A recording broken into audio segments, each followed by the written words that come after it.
Ayan ang nangyayari dito. Putol ng 3 beses na nahati sa 3. Dito yan galing mga bossing. Dito, ayan.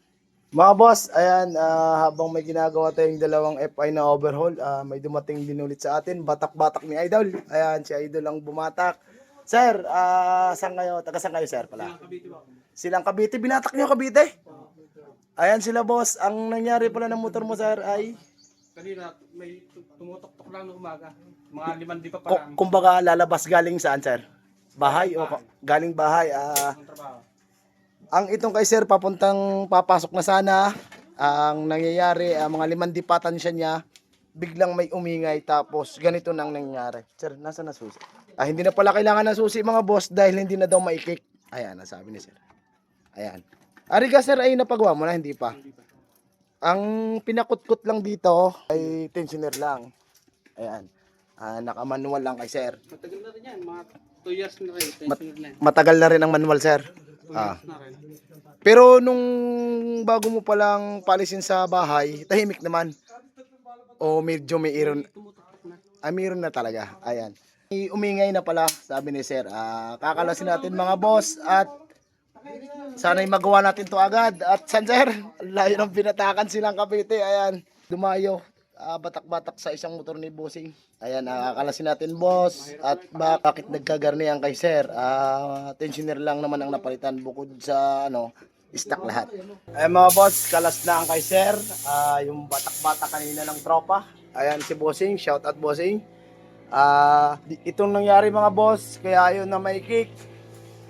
Dahil nakilo ang dalawang valve. Pakita ko sa inyo kasi lagi may naghahanap. Ano bang nangyayari doon? Ito yung mga boss. Kilo ang valve mga bossing. Kahit anong diin natin mga boss, nakakawang yan. Bakit nakilo yan mga boss? Anong dahilan ba? Ito mga boss, napakasimple lang. Ari mga bossing, madalit sabi, lumuwag ang chain. Pag lumuwag ang chain, sumala sa sa cam gear, kaya lang nangyayari, madidelay, maliligaw. Ayan ang nangyayari dito. Putol ng 3 beses na nahati sa 3.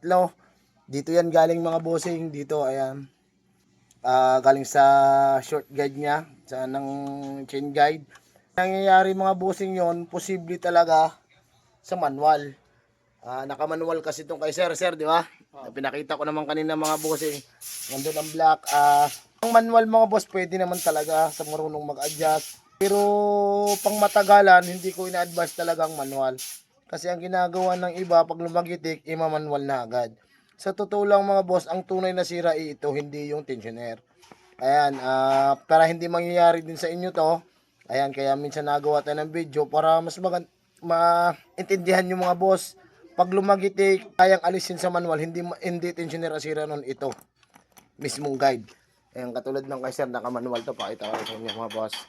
Ayan, manual pwede naman basta marunong mag-adjust, pero kailangan pa rin ng maintenance. Hindi pwedeng gagamitan lang ng ibang parts aftermarket para lang mapatahimik. Hindi boss, hindi yun ang tunay na dahilan, yung guide mismo.